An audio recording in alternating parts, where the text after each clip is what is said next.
Hi guys, it's Laurel and it's great to be here. Today I have my September wrap up for you. So this is just all the books I read in September. Great. Unfortunately, I had like a bit of a reading slump in the second half of September. So most of these books I read like in the first week, and then the rest of the month I sort of stumbled my way through the last few books that are in this wrap up. So anyway, that's just a fun fact.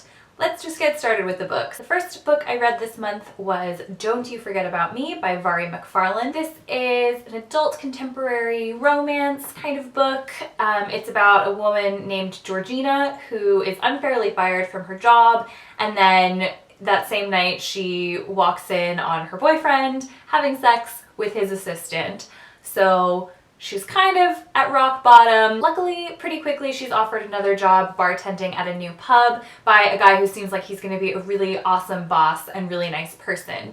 But she soon finds out that his partner and brother is Lucas, her high school ex who kind of like totally wrecked her back in the day. But he doesn't seem to remember her at all. I don't read a ton of contemporary romance, but I ended up really enjoying this. I think first of all, there is like a pretty obvious wish fulfillment angle. I think a lot of us have someone from our past to sort of imagine what would happen if we ran into them. And I think this really explores the reality of what might happen in that situation in a really effective and realistic way, and I just really bought into that. Another pretty big part of this book is Georgina dealing with the long-term effects of losing her father shortly after they'd had a really big argument, and I think that this handled really well the sort of complex grief that can come with the loss of somebody who leaves a complicated legacy. And I also think a lot of the stuff we read about grief tends to be more like fresh kind of grief, whereas in Georgina's case it's about like 6 to 8 years ago, but it still, I think, showed really well how much it still can affect you in ways that might not be expected if you haven't lost somebody. This is also just really funny. It's sort of kind of reminds me of Bridget Jones, but I feel like less obnoxious.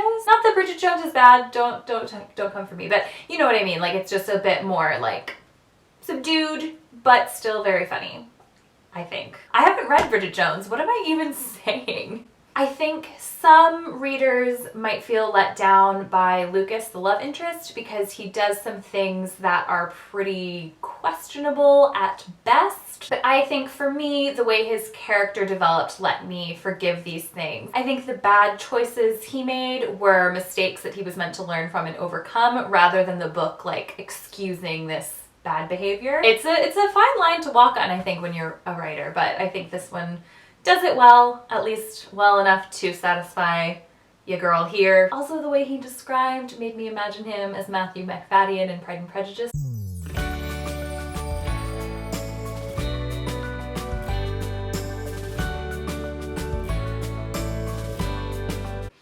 Yes. The next book I read in September was The Night Visitors by Jenn Ashworth and Richard V. Hirst. This is about Alice, a recently laid off and freshly divorced mom, and Orla, who is a kind of elderly writer who is really famous for writing a huge critical hit decades ago but hasn't written anything since. Think kind of like a Harper Lee type. This book is told all through their emails to one another as Alice researches a common ancestor of theirs who was a silent film star named Hattie, who was accused or believed to have murdered her whole family. Both of these women want to track down the big film she was in, but it's pretty hard to find because after the murders, a lot of the copies were destroyed. But as they get closer and closer to finding a copy of the film, it becomes pretty clear that strange and dark things happen around this film and around people who were involved in it. I quite liked this. It's a really quick read, but it was really entertaining, and it's very creepy, perfect for this time of year. It also poses some really interesting questions about the nature and origins of evil that I found really intriguing. This is published by Dead Ink, which is a small press based out of Liverpool, I believe.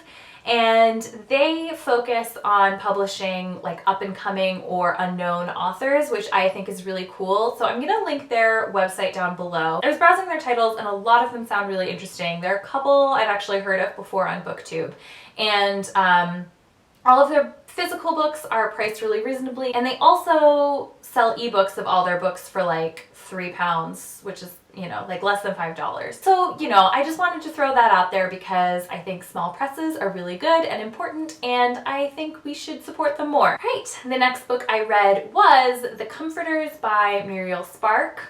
This has been in my life for a while, but I finally sat down and finished it, and despite my kind of meandering process of reading this book, I really liked it. So this is kind of clunky to explain, but I'm gonna do my best. So this has 3 plots. There is Louisa, who is an elderly woman whose grandson thinks might be running some kind of organized crime ring. There is a man named Berenstalk, who is obsessed with proving that like a prominent local man is actually a devout Satanist. Then there is Caroline, whose plot is sort of the central pillar of this book.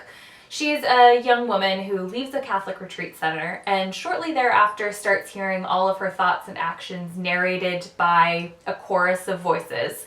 And she eventually concludes that she and her friends must just be characters in a novel. And all of these characters are connected through various friendships and relationships. This is just a very like quintessentially Muriel Spark book. I don't think a lot of people read her, so that probably won't mean anything to you. But it's just like very weird and funny and tongue-in-cheek and does social commentary in a very kind of offbeat way. I think she was writing in 1957, so I think she was really ahead of her time in a lot of ways. I think this book is primarily interested in exploring the spiritual nature of religion and how that compares to the spiritual nature of art and how art can be a kind of religion for some people. That was like some English major gibberish right there, but it made sense in my brain. I really like Muriel Spark. This is not my favorite I've read of hers. It's not my least favorite either. I wouldn't say that this is a good place to start with her books.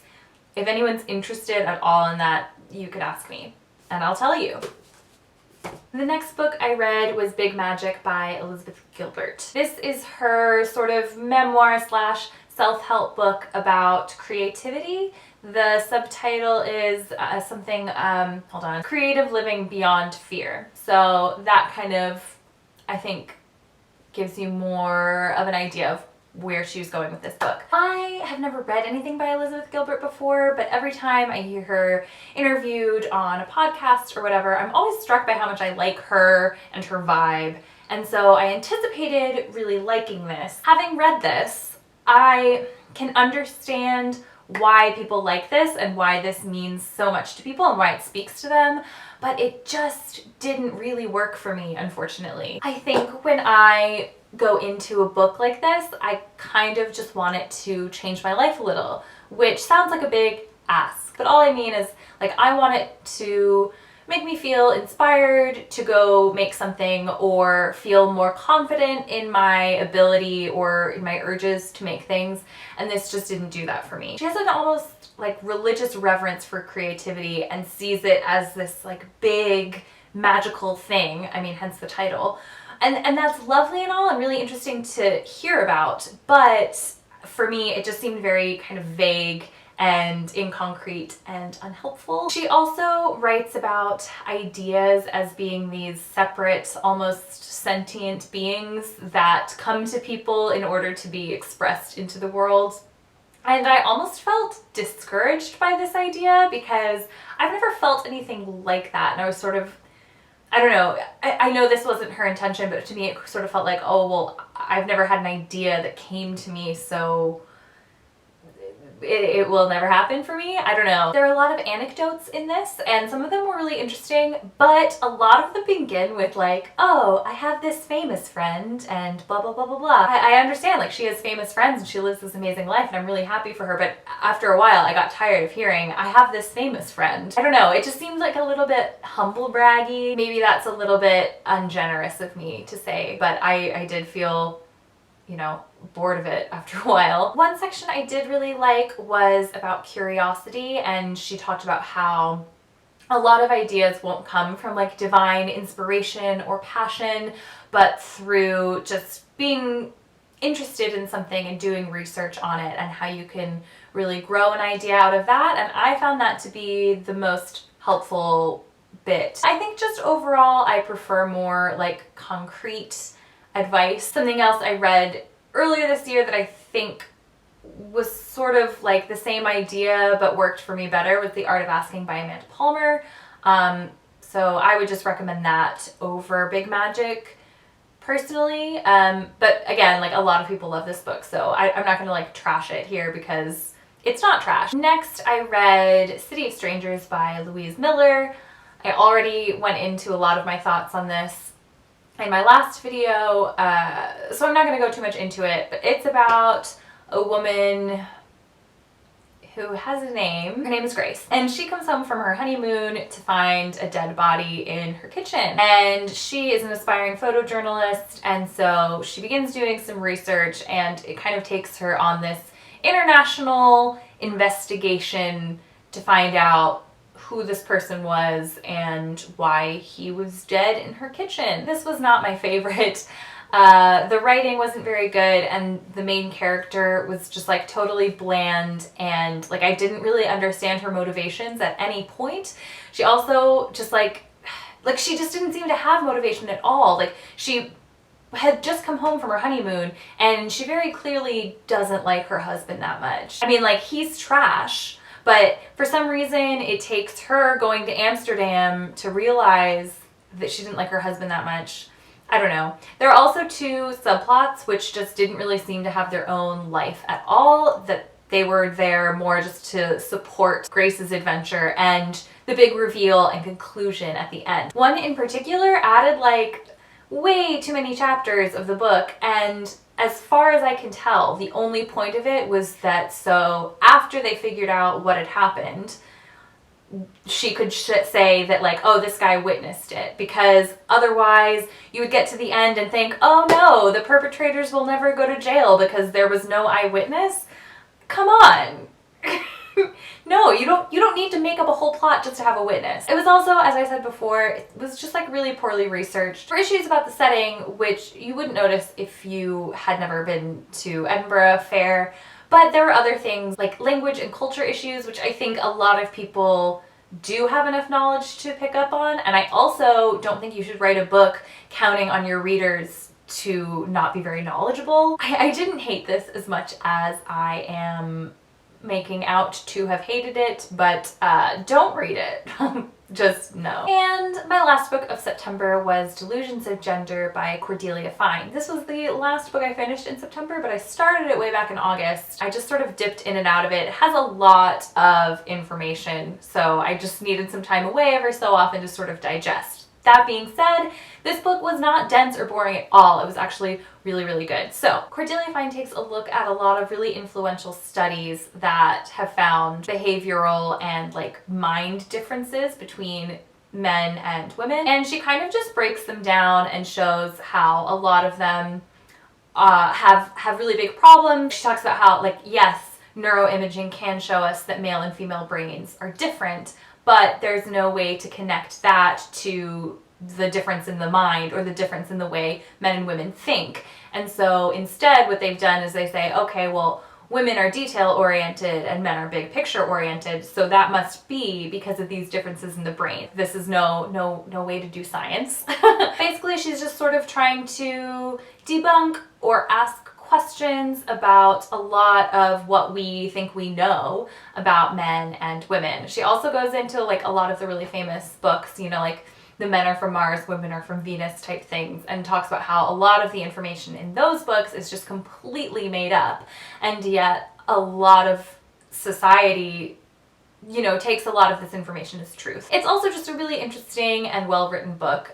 She's really witty and clever, and even though a lot of the information is really complicated and rooted in complex science, she really manages to make it understandable for sort of a lay person like me. I will say that this is almost exclusively concerned with the binary. First of all, I think because a lot of the science that has been done is based on the binary, but also this was written in 2005, so I think we've come a really long way when it comes to, you know, non-binary and trans individuals. But I just wanted to put that out there. In case you're looking for more information about that, this won't be the book for you, but I really loved it. I think this is a must-read for anyone who's involved in any way in the raising of a child. If you're a teacher or a parent or an aunt or uncle, I think that this is really important information to kind of know and to bring into that part of your life.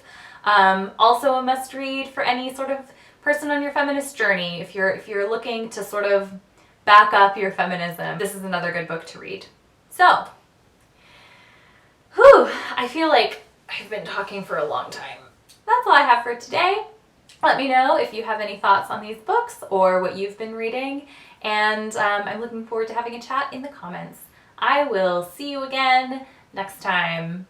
Bye!